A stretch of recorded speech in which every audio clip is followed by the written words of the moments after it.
So I want to welcome you all today. I want to welcome Dr. Ela Gandhi, Professor Rajend Mesthrie, and also Beverley Naidoo, who is joining us from Dorset in the UK. And also to our YouTube viewers who may come in on the live stream, welcome to this very special Heritage Day edition of the People of Purpose talk show. I'm your host, Michelle Benjamin, and today we're engaging in a conversation that sits at the heart of who we are, not just as a nation, but as a people, bound by a shared history and an aspiring future. This program is titled The Integrity of a Nation. And that word integrity is not just about honesty, it's about authenticity, it's about wholeness, the kind of authenticity that is released when a people share a moral foundation, when our words match our actions, and when our past is honored with truth and our future is built with trust. And there's no better inspiration for this conversation than my friend Craig Greenberg's song. Well, that is for me. We'll Come Together. That's the title of his song. Its message is about the courage to unite, the integrity it takes to bridge divides and to speak honestly and to move forward together. Hey, this is Craig Greenberg, and I'm going to play my song We'll Come Together. That was actually written in 2020, but it's probably even more needed in the current moment in this country and around the world as well. So I hope you like it. We'll come together, together again. We'll reunite like old lost friends. We'll love our country, red, white, and blue. All the other colors, you'll stand for them too. Whoa, whoa, I believe we'll come back from these times. Oh, oh, even stronger and more unified. Oh, oh, the light is shining on us now. We have to find our way.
what did you think of that song? It's very, very relevant in the present Mm-hmm. when we see that there is a lot of divisions Mm-hmm. arising in our country and worldwide. So I think, we need to hear voices of unity. Wonderful. Thank you for that, Ela. So, for the benefit of our audience, I want to introduce the three of you again. I am honored to be joined by three guardians of conscience and culture, voices who have spent their lives studying, teaching, and embodying what integrity means in practice. I will begin with Dr. Ela Gandhi, peace activist and granddaughter of Mahatma Gandhi, whose life's work reflects a legacy of nonviolence, truth, and social unity. Then I will move on to Professor Rajend Mesthrie, a world renowned linguist who understands how language can divide or heal, conceal or clarify, how the words we choose shape the integrity of public life. And finally, I will speak with Beverley Naidoo, who is joining us all the way from England. She is an award winning author and she is also an activist, an advocate who has used story and literature to tell difficult truths with profound empathy. So I'm going to begin with Dr. Ela Gandhi. So, Ela, it is really an honor to have you on this show today. You always bring joy to my heart uh, through your texts and just our friendship. Thank you for being here, for making the time, and also for celebrating with the people of Purpose Talk Show today. It is such an honor to have someone in your capacity grace the people of Purpose Talk Show on Heritage Day. So, Ela, in the face of immense pressure and injustice, how does one maintain the integrity of nonviolent principles? Where does that strength come from? The first thing I just want to clarify, I'm not doctor, I'm just Ela Gandhi. The second thing is about nonviolence. I think, nonviolence is a way of life. It's a culture that one develops over time. So it's not just about absence of violence, but a much bigger concept. And that concept embraces a number of things, it embraces your faith and values. It embraces, the whole idea of compassion and love. And finally, it also talks about commitment to justice. So, nonviolence in that, uh, you know, uh, holistic vision is a much bigger concept than just absence of violence. So, when you look at it in those terms, even though we are going through very, very difficult times, one has to remember that nonviolence is the only way to achieve a better future. It is the only way in which we can bring people together. It is a way that we are not looking at a victor and a vanquished, but we are looking at converting people. And in converting people, we convert ourselves as well. We become better in our nonviolent ways, and we also communicate and try to change the other person into accepting better ways of living. So, therefore, it is the only way in which we can, live as human beings with humanity, with compassion, with love, and within our universe, which we also love. So that is the profound, outcome of using nonviolent means to, to ensure that justice prevails. Thank you for that, Ela. So today, many see compromise as a necessary part of life and politics. Where is the line between healthy compromise and a sacrifice of one's core integrity? So I think the basic thing in a compromise, and for me, we compromise daily.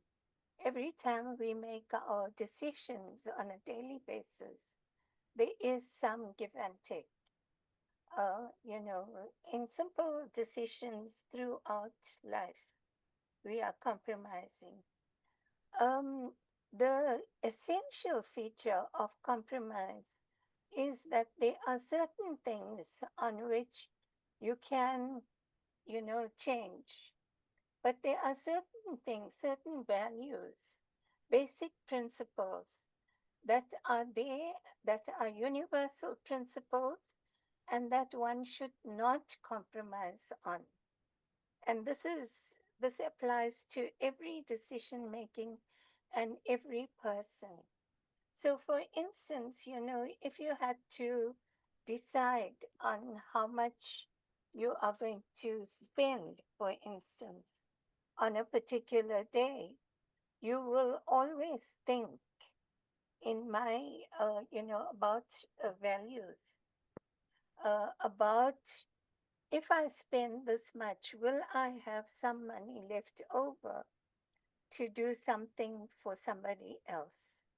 So, if that is the way we take a decision on our daily routine, just a simple aspect of how much we spend, we will be not only living a better life ourselves, we will feel happier ourselves in that we thought of giving somebody.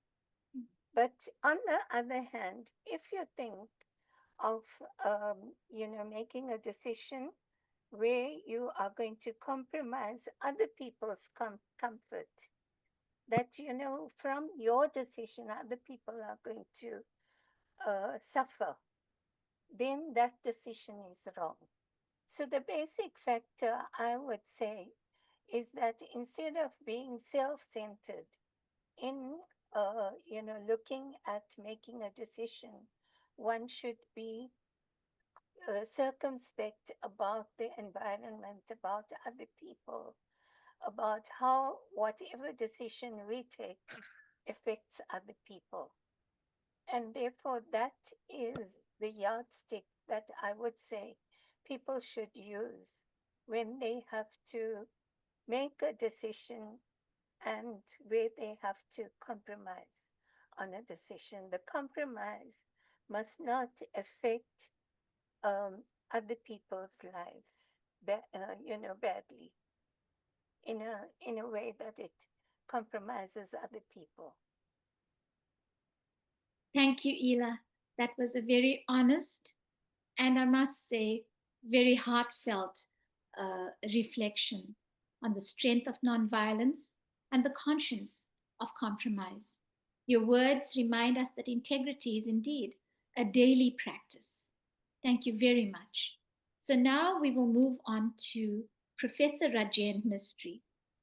It is my distinct honor to welcome you, uh, a scholar whose work has helped us understand the very fabric of how we communicate, connect, and construct meaning.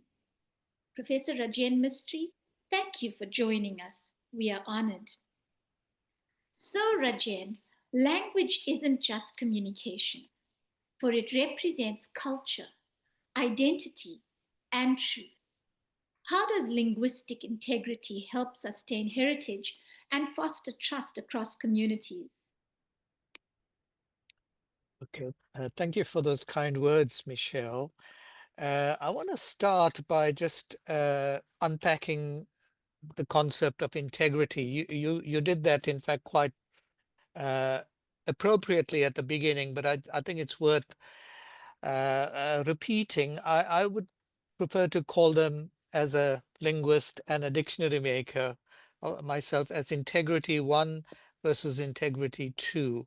Integrity 1, as you said, is about honesty uh, in our lives and dealings, and that's something that Ela Gandhi has touched on admirably. It's also about moral principles. But integrity too is a bit different. It's a bit more about the state of being whole, the state of being undivided. And so I thought I'd talk about how this relates or doesn't relate to language and heritage. It's sort of it does and it doesn't, and the important thing is where language is concerned, and I think heritage and culture too. These things differ from situation to situation, the context one finds oneself in, and the kind of motivations one has for current communication and business. So if you asked me this 40 years ago, and I would have still been alive, Michelle, I would have said, it's fairly clear in the world about the link between language, culture, and heritage. You might say in France, it's French, in Spain, it's Spanish, in Botswana, it's Setswana. But in fact, in the last 30 years or even more, the world has radically changed against that model. And so, and I, it brings into question the idea of integrity or wholeness of the state, as well as of its modes of communication.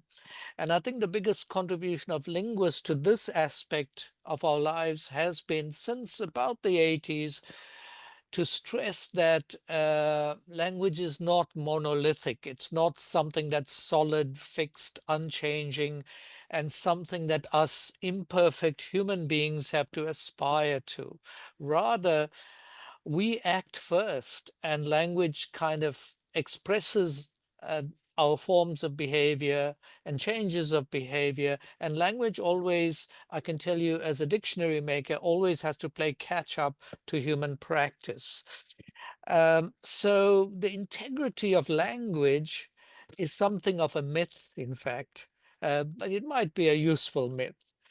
Um, and so if you think about challenges to the notion of integrity, well, migration, human migration, the last 30 years has been as strong as ever. It's always been there. It's almost a defining feature of us human beings ever since we left Africa a million years ago and sort of went all over the world.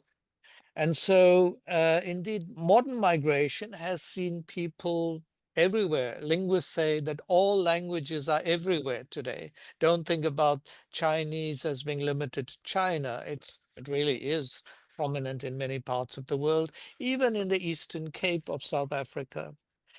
And so, what happens is that language has become very fluid. Um, that the key concept that we stress today is multilingualism, but even not a multilingualism that is compartmentalized and keeps languages separate. So English is in a separate box from, let's say, Afrikaans or Sesotho or isiZulu. Rather, there is a practice of code switching. And this is a term that linguists invented really in the roughly the 1980s. And it's now accepted in the common domain that a citizen of the world of necessity has to be fluid and flexible and to change language style or even language itself according to situation. So we have to recognize a plurality of heritage. Um, and just to make this more concrete, and I'll stop here because I don't want to start lecturing as a semi-retired professor. Let me make this more concrete and bring it to everyday world. For me, people who know me would know that soccer or football is very important in my life. And I played football all the way up to COVID days with my students. And I had a ball, literally, and they called me coach. But I also paid attention as a linguist. It's hard to switch off, and I would listen to people, and I'd very easy to guess for me which part of the world they came from. And really, the UCT, University of Cape Town football grounds are super diverse. And I want to talk about one person who came to my attention, one young man. Not only was he a very good soccer player, but the way he spoke really made me smile in awe, because I heard him speaking to some of his mates in a Central African language that I guess was Kikongo. It could have been Swahili, but I wasn't that familiar, and I think he was speaking Kikongo. He could also speak French, so that already tells you something about his lineage. And then he spoke in a Cape Town English accent. So there you have Kikongo, French, but it's an African kind of French, and it's a Cape Town accent. So I guessed with a Cape Town accent, he probably went to UWC and had friends who were speakers of English with an Afrikaans accent. And so what is his heritage, you may ask? You can see it's fluid, diverse. It might even sometimes be contradictory, so that when he's in Cape Town, he might actually, just to uh, remind us of his heritage, speak with a French accent of English. But if he goes back to the DRC, I'm guessing he might speak French with a kind of slight South African accent, or English with a Cape Town accent. So the world has become much more fluid, and I think educators are still playing catch up. If our schools are still promulgating a model of English is a monolith, it's a rock, it's Shakespeare, well, that's seriously outdated. And Shakespeare himself would not accept that at all were he alive today. I think I'll stop here, Michelle. Oh, thank you very much for that, Rajen. That was so interesting, especially about the soccer, your experiences on the playing field and listening at the same time. As a linguist, I suppose you're always listening. And that is highly interesting. I would love to just know more about that sometime, because you pick up all of this while playing soccer. So now I understand where the schoolyard learning comes from as well. That is very, very interesting. Thank you, Rajen. So, in an era often described as suffering from a crisis of trust, how do you, as a linguist, see um, what is happening around us? How precisely can language be weaponized to undermine integrity? And conversely, what are the linguistic hallmarks of communication that builds and sustains public trust among citizens? Okay. So I think you um, again put me in a difficult position of having to navigate between integrity one, which is about honesty and morality, and integrity two, which is a kind of state of management of our heritage, and somehow despite our diversity, Mhm. remaining undivided. So, to some extent, what I've already said about multilingualism and code switching and valorizing or strengthening and recognizing these things, that they are not aberrations, they are a reality. Those things indeed are important. But let me go back to integrity one. So you use the word weaponized. I don't know whether intentionally or unintentionally, you picked up on an important linguistic work, again going back to the 80s, by an American called Bollinger, and he wrote a book called Language, the Loaded Weapon. And he indeed said we shouldn't take language on trust. It is always imbued with different perspectives, the perspective of the powerful, sometimes the perspective of the rich and the educated, rather than the concerns of ordinary people. And since you asked me, how does language play a role as a weapon? He pointed to three practices.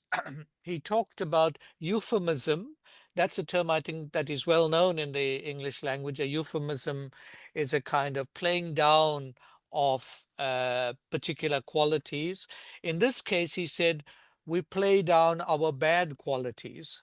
So he was particularly concerned, by the way, with the language of the military. This was the era soon after Vietnam, for example. So he would say we play down our own negative behavior, our own aggression. So we talk about, instead of directly talk about the bombing of civilians, we talk about pacification. That was a word in the 80s in the United States. Or we don't say that we are invading Vietnam, we talk about our involvement in Vietnam. And then uh, there's the opposite of that is, of course, to demonize our opponents.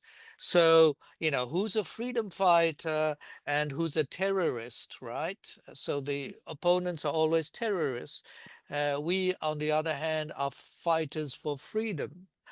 Um, and so the third process, this process, the opposite of euphemism, he called dysphemism, but it's not important to learn big labels. The third process was mystification, i.e., use terms if you're powerful and in command that actually don't tell the truth. They confuse things. So in war, this wasn't in the Vietnam era, but subsequently in about 2000 thereabouts, we started hearing about friendly fire. Now, friendly fire was meant to be when you accidentally kill your own men or women in this day and age as well. So from one's own side, causing accidental injury or death, that is friendly fire. And we always have friendly fire, our opposition do other things. Now, this is picked up at an everyday level. I know in South Africa, our politicians uh, used to like the term that they picked up from international usage of unintended consequences. So when a politician, causes a mess, it's an unintended consequence. If I did it, then it would show my ineptitude, my incompetence, my uselessness as a academic, etc. And then in an everyday world, I'm forceful, but you are pushy, Michelle. I'm spontaneous, but you are careless. All right. So we can play these games about us and them. So Bollinger was saying we should always be alert to these processes in language, and we should somehow, uh, as educationists and teachers, try and level the playing fields. Now, to finally come to your question, what can we do to improve communication, to inculcate respect across communities, across heritages, across power groupings, and so on? There's a lot, I think, that can be done. But it's at a kind of basic level, and it resonates with what Ela Gandhi was saying at an everyday level. How can we counter this? I would say certainly use less jargon for sure. People often tell me, but you write so simply, all right? And I can understand what you're saying. Well, I said, thanks, that's a compliment. I'm not going to use big words just to show off when small words will do. So less jargon. And if you're speaking to an audience, if you speak with a common touch and relate to people, I think that's important. Um, Use neutral language rather than politically correct language. I wouldn't like my daughter and wife, who are slightly on the short side, let's be honest, I wouldn't want to describe them as being vertically challenged. All right. And yet some people say I shouldn't use these small words. I must use big words. And they become spokesmen for short people like my wife and daughter, whereas I distrust that. Okay, so I would say there are many people who've said this in many cultures. I'm sure in Gugi, in African cultures, George Orwell in the UK, and so on, who satirized this kind of highly charged and political usage. But ultimately, language is a symptom of things that are going on in society. So language in itself, changing a language, changing usage will not accomplish important goals. Those important goals can only be met if there's true change within the society. And that's not easy. I mean, it's easy to take cheap shots at politicians, and they are very good politicians, although these days many of them are disappointingly not so. It's easy to take cheap shots, but really, I think for heritage, for better language use, for cultural spread and respect, ultimately we go back to better economic principles and so on. I would only be preaching, all right, like a preacher on a Sunday morning, if I weren't acknowledging that at the heart of all these things is the need for our economic matters. So building trust across people can only be done if poor people have a better deal, if they have Mm, the sense of fair play and respect, not just with words, uh, but in actual, and not just in occasional deeds like charity, which I think is important, but in actual economic improvement of opportunities and so on. Again, these things are easier said than done. But as a linguist, I'm very happy to be studying language, uh, to help people get a command of their situations and so on. But ultimately, we're just part of a bigger pattern, and it's not the economists alone, but somehow back to basics is a lesson that Ela Gandhi was talking about. And in an era of AI, I'm really scared, and maybe we can come to that later on to talk about where social media and AI fits on all of this. But I think I've spoken too much now. oh, it was so interesting. I could have listened for much longer. Very interesting, Rajen. I'm sure that your students love your classes because you have wonderful stories to tell, and you have such a wonderful, humble approach to your discipline as well.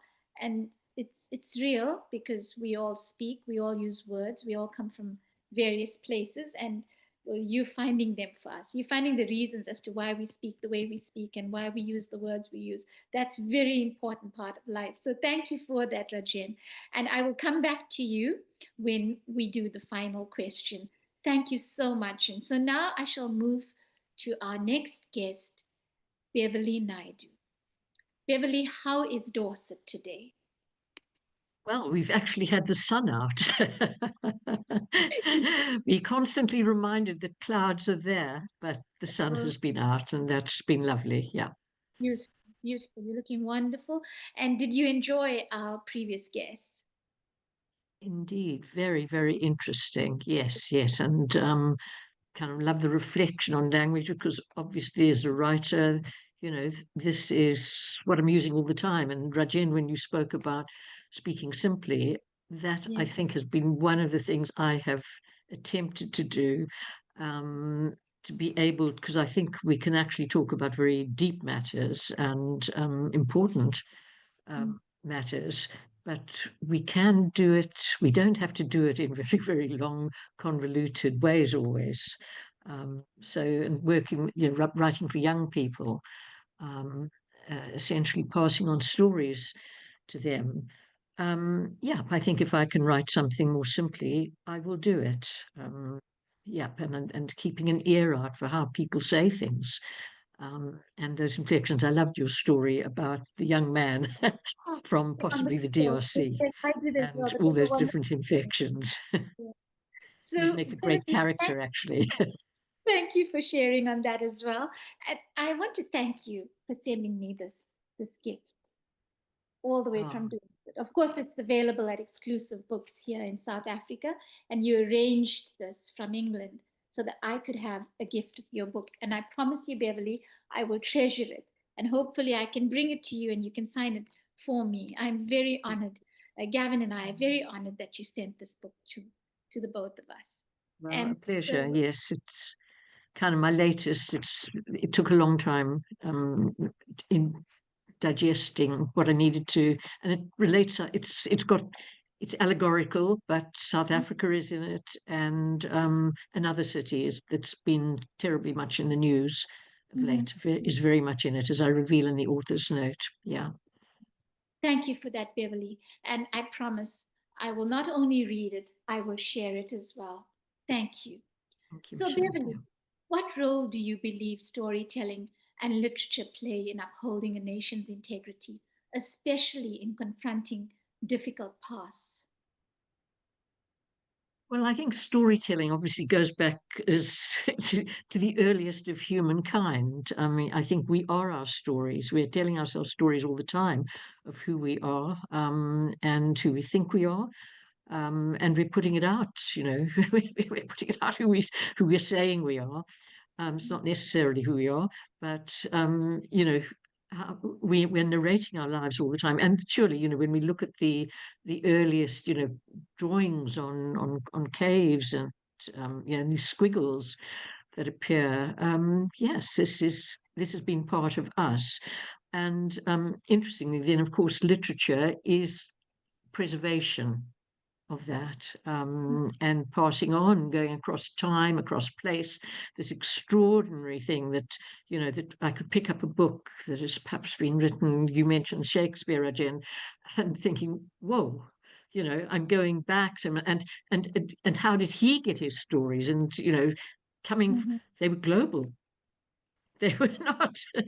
Yes, people have often said, the great English playwright. Yes, but he was wherever. Where we storytellers, we're like what are those birds? Those birds picking up little seeds somewhere, and oh, that'll be useful, and and passing it on. So I think, yeah. So they are who we are, but I think the important thing to me is, and they're kind of expressing our hopes and our dreams, but and again, I think you've mentioned this, whose stories get told.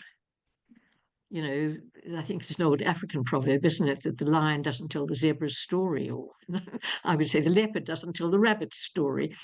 And so whose stories get told, and how are those stories told? And when I was at school, I was told what to write.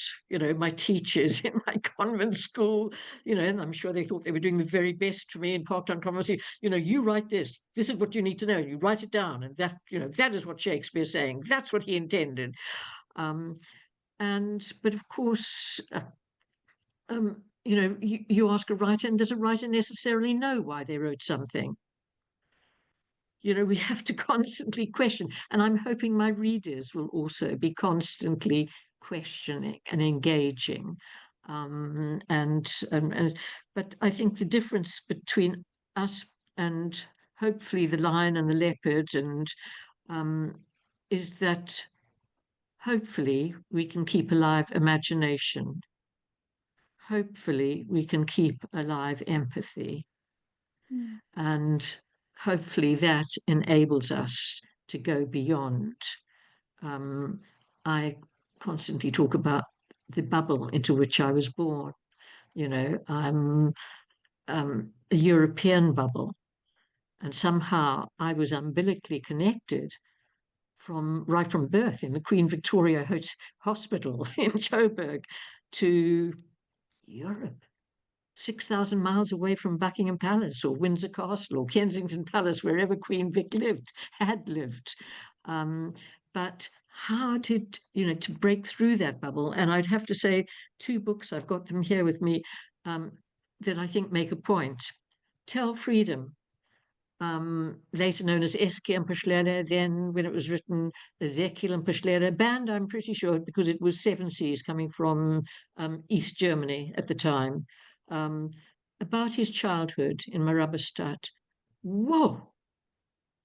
Someone passed that to me as a young student at Wits. And, I still remember the shock in reading it. How do I not know this?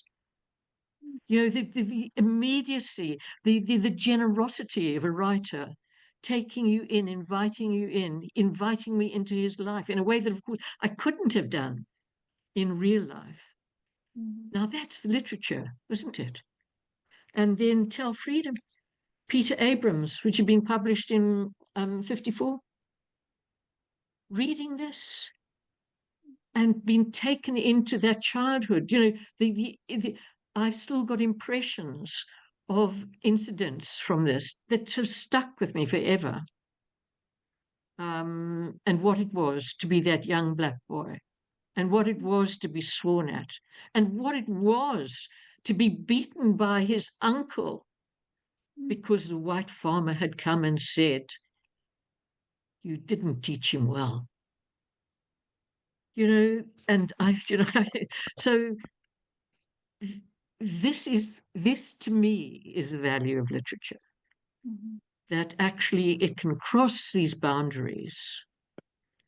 And if we're fortunate enough to be introduced to it and to be able to pick up a book and to read, and to hear those stories, those other stories that otherwise, they were part of it. Wasn't the whole thing, but kind of breaking that bubble, coming through the bubble.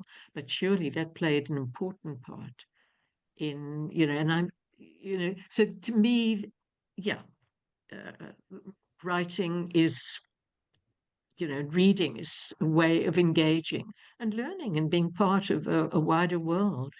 And it's a freedom. It's a huge freedom, isn't it? A freedom of traveling, your mind travel, just through the book.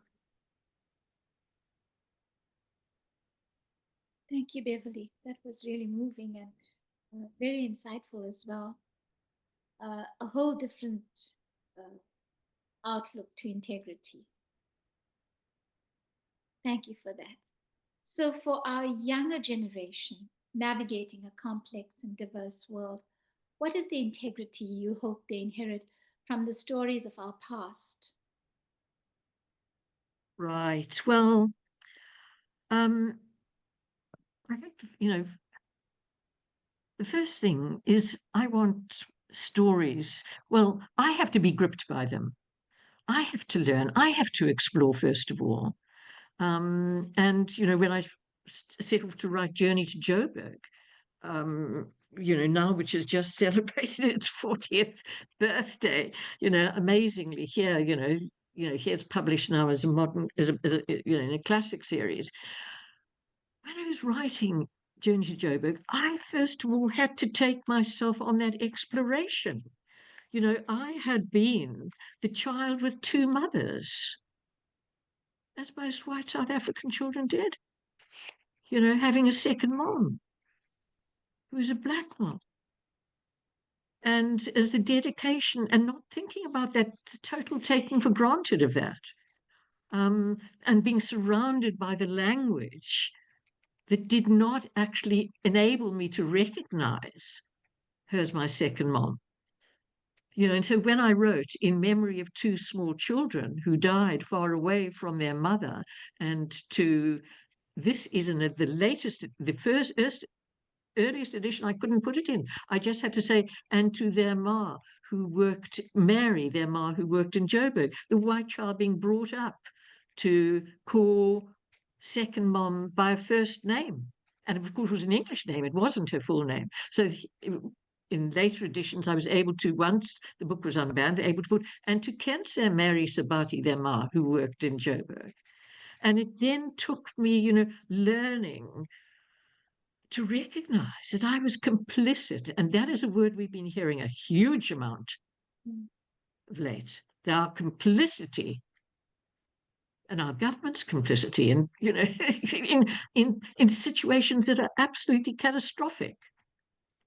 Which actually makes me immediately think about, you asking about young people engaging. One of the most amazing questions I've ever been asked has been by a Palestinian child. Are all your books about humanity? And any child asked me that before. A Palestinian child experiencing what she been experiencing, and that actually she had the word humanity. Wow. I think she was a young, perhaps about 11, 12. And so I want my stories to engage. And just to give an example, if my collection, Out of Bounds, that I was incredibly honoured to have Archbishop Tutu do a forward for. His secretary had written back to me and said, "Oh, I'm terribly sorry, but he's very, very busy." He happened to come across, I'd had the nerve, I think, to actually attach to asking. And he'd read it overnight, and he sent a forward back the next day, in which he speaks about, there is a beast in each of us. And, we have to acknowledge this. And just to hope that we will never, ever be, guilty of such evil. So in what I did with Out of Bounds, when I put this collection together, I found I'd written a number of stories over the time, and I put it together around the year 2000.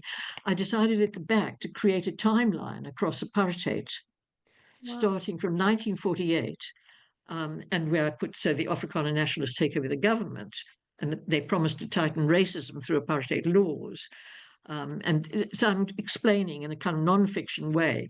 And then I put the name of the story that relates to the day. Because what I've done in this book is the decades from 1948 up to 2000, I've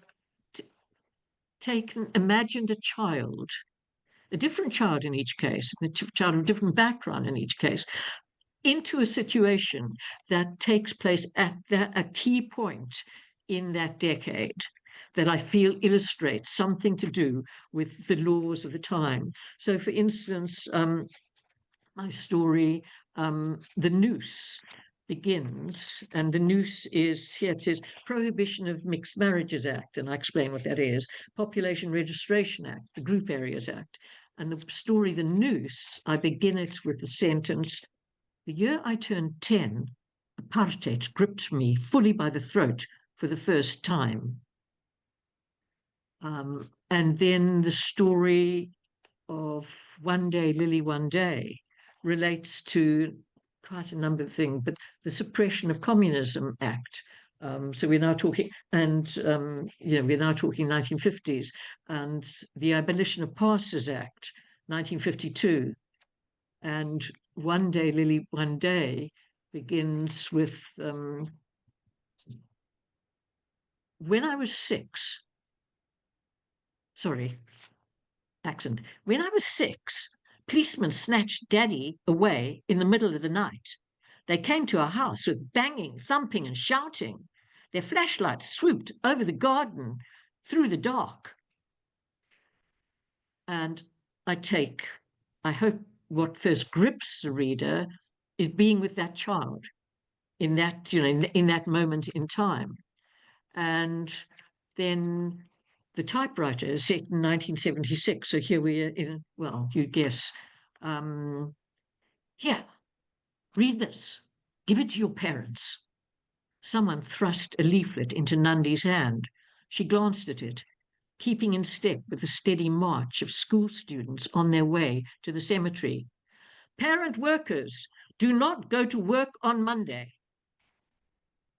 And if I'm jumping again, jump another 20 years, and I'm now into the 90s, the playground, because I was thinking, what is the major thing? What major, as the new government comes in, the new democratic government comes, what is the major thing for children? And that law which says that no head teacher can now turn away a child, like the language, the color of their skin, the color of their eyes, whatever. So the playground, the word dead struck Rosa as she drew near the cluster of children on the other side of the fence. She looked up and saw a boy pointing his forefinger at her through the cross-wire fence. And there what I played on this thing of a child, this child, she's a black child, her mother's been a mother to a white child in the town, and so she's had to share her mom. And as soon as the law changes, her Mama wants her daughter to go to the same school that Henny goes to, because it's got a science lab in it, it's got a library in it, And that's what she wants. And of course, that's going to be quite a challenge. And yep. And finally, just for Out of Bounds, the story 2000, not of bounds, out of bounds. That's what his parents said. As soon as the squatters took over the land below their house, Rohan's dad added another meter of thick concrete bricks to their garden wall and topped it with curling barbed wire. So we're into 2000. We've got a new government, and we've got old realities. But again, I want to bring kids together. So I've created the boy who's inside the house, Rohan, and then there's a boy in the squatter camp, the little boy who makes wire cars and who now goes to the school that Rohan used to go to, but his parents are now taking him to a private school. So, but I wonder what's going to, if these boys, I'm going to put them together, aren't I? I'm going to put together. I've got to want to see what happens, but I've got to explore that for myself. What's going to happen if I put those two kids together?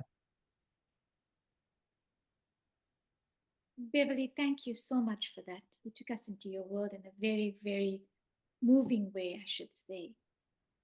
And thank you for sharing your books, your writing, your skill with the world the way you do. And also thank you for being so gracious, even though the banishment came in 1965, am I right? Was it Long 1965? time ago, yes, 1965. Yeah, and they didn't, they were Yeah, glad to you get were rid of me. banished in South Africa. So that is why you will always be a part of us. Even though you're there, you celebrate this day with us. Thank you. And you Thank you, own Michelle. the It's very kind. yeah, you own the integrity of it through your writing, through your life, like Ela, like Rajend. And Ela's been through much herself. She's gone through a whole range of injustices. But as a peace activist, Ela exudes peace. Just meeting her, I said to Rajend's wife, who is Ela's niece, uh, I said, Uma, Ela has a presence. So, Ela, you'll always have that. And I will always remember taking that away from you at our very first meeting, that presence. And your voice from back in the day, it's still going on. And I suppose someone from my generation now can take it forward. And the young people, I hope we've passed enough on through Rajend's teaching, through your voice, Ela, and through Beverley's books. I hope we can move this movement forward. So, as we celebrate Heritage Day, dear friends, what is the one piece of our collective South African heritage? Perhaps a value, a principle, or a practice that we believe is most essential to preserve for future generations. What is that one piece of our heritage that you would like to talk about tonight? We will start with Ela. For me, the most important thing is selflessness. You know, our world has become self centered. Mm. I think if we look at our leaders like Mandela, Mm. Sisulu, Lutuli, and many others, they sacrificed everything that they had for Mm. the cause of freedom. Today, when we have freedom, should we not look back and take that heritage of selflessness, of making sure that everybody enjoys the freedom that we have today, instead of just looking at ourselves? Mm. So for me, Heritage Day is about, sharing, about being able to look at other people's plights Mm. and become selfless, Mm. and get rid of all the corruption that we see in South Yes. Africa, get rid of the accumulation of wealth that we Mm. see. And it's only when we begin to look at how we can help others that we can change and restore other people's dignity in Yes. particular, not just handouts, but a dignified life for everybody in, at least in South Africa, but I think the whole world. Mhm. So for me, the principles that our movement fought for was a non-sexist, egalitarian, non-racial society.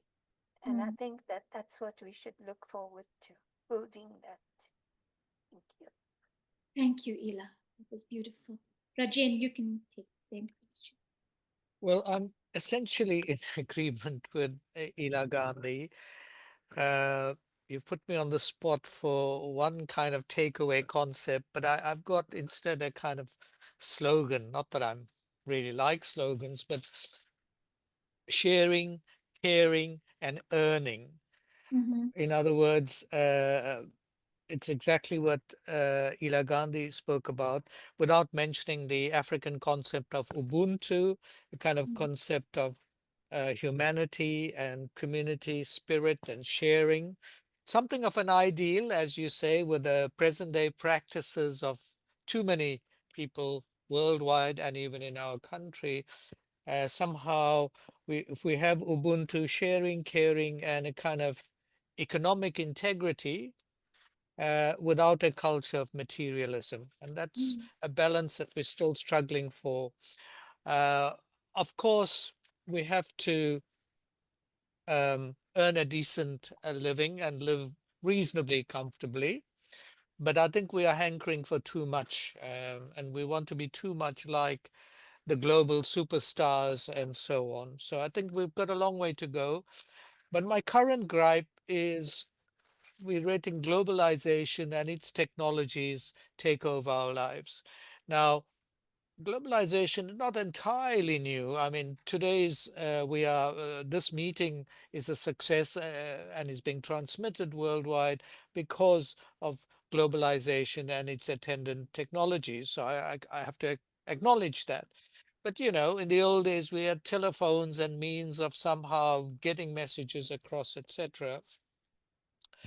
But my fear is that the robots are taking over, and AI linguists were involved in the research. We called it machine translation in the 1980s, that went into the kind of AI technologies of today. And I fear that this is taking over, not because I'm a purist or I have a good sense of aesthetics and that kind of sensibility, but at a basic level of economic integrity, aren't we just continuing to strip human beings of the dignity of work? Um, so I think we have a long way to go there. The challenge is to use the technology with restraint and not to let the robots take over. Thank you, Michelle. Thank you, Rajen. That was wonderful. And Beverly, you can take that question. Well, I think the words that I'm going to quote, they're not my own, but they are going to reflect what both of you have said. And they're the words from the Freedom Charter that I have behind me, where I Wow. write, and the opening words, the preamble. We, the people of South Africa. And before I continue this, just to say, isn't this, I just constantly think how extraordinarily fortunate we have been in South Africa to have had people from all the different backgrounds across that power range who came together in the Congress movement to declare together, this was Kliptown 1955, but working together despite, we've had the colonial oppressor and the oppressed, and members of all those, and people of indentured labor, brought as migrant laborers, like my husband's family, brought together, coming together and we think people whose ancestors would go back to slavery, coming together to decide on a common value ground. I can't emphasize, the more I think of what's happened in Palestine and Israel, is how fortunate in South Africa we have been to have that heritage. But we've had that as that movement, people coming together to say, yes, we have this power, but actually we've got the imagination and the vision to change it. So we, the people of South Africa, declare for all our country and the world to know that South Africa belongs to all who live in it, black and white, and that no government can justly claim authority unless it is based on the will of all the people. Thank you, Beverley. Thank you, Ela. Thank you, Rajend. You have each, in your own powerful ways, illuminated the meaning of integrity. There's a different understanding from each of you, and yet you said the same thing. Ela, you brought the spiritual aspect of it. As a peace activist, even though you were formerly a politician, your work as a peace activist is what most people will remember you for, although it doesn't take away from the work that you have done as a politician. But you carry a spiritual force inside of you, which is released when people meet you face to face and when they engage with you. You are indeed someone South Africa should highly esteem. You should be in our history books, if you not already are, because of the work you have done and the work you are doing, not just because you come from this powerful, well-known family as the granddaughter of the Mahatma. And Rajend, you are also connected to this family through Uma, who is a great-granddaughter of the Mahatma. Your voices have touched our show, and the wide reach you have all touched on globalization. Fortunately for us, this is how we get the message across to the world. In times that we are living in, we see it sometimes as a dark period in history. But history has had many dark periods. Ela, your grandfather, was assassinated. And so was your son. Beverley, you have been banished. Rajend, you must have in your own way been a victim of that previous government and their draconian ways of leading. But here we are today. We've crossed over. And the question will always remain, have we really crossed over? Especially when so many have been left behind. I thank the three of you for bringing your hearts to the story, for sharing truthfully and with integrity what integrity actually means to a nation, a people, and to all of us. So as we go forward, let's carry with us the call of Craig Greenberg's song to come together. May we do it with the peace that Ela exudes through her life. Just by being alive, she exudes this to all of us. May we do it with words as Rajend continues with his life as a linguist to write dictionaries and to listen on the playgrounds. May we do it through reading your books, Beverley. These legacies have the power to change our nation and to change the world. So let us come together, and we do it with integrity and with heart. This is Michelle Benjamin signing off from the People of Purpose Talk Show. And thank you to all our guests on the YouTube live stream. We appreciate your presence. And I want to say to all of you, keep living with purpose. Keep living with integrity. And a happy Heritage Day, South Africa.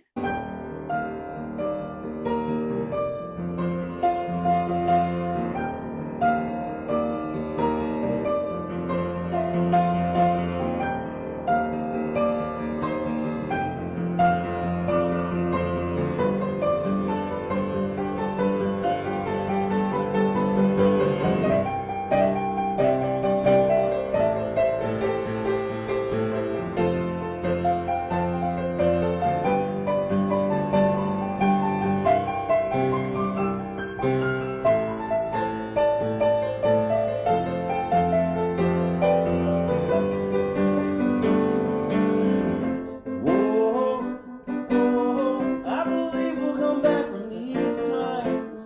Oh, oh, if we move together in stride. Oh, oh, oh, yeah. Oh, oh, I know we can recapture our dream. Oh, oh, if we play on the same damn team. Oh, oh, oh, yeah.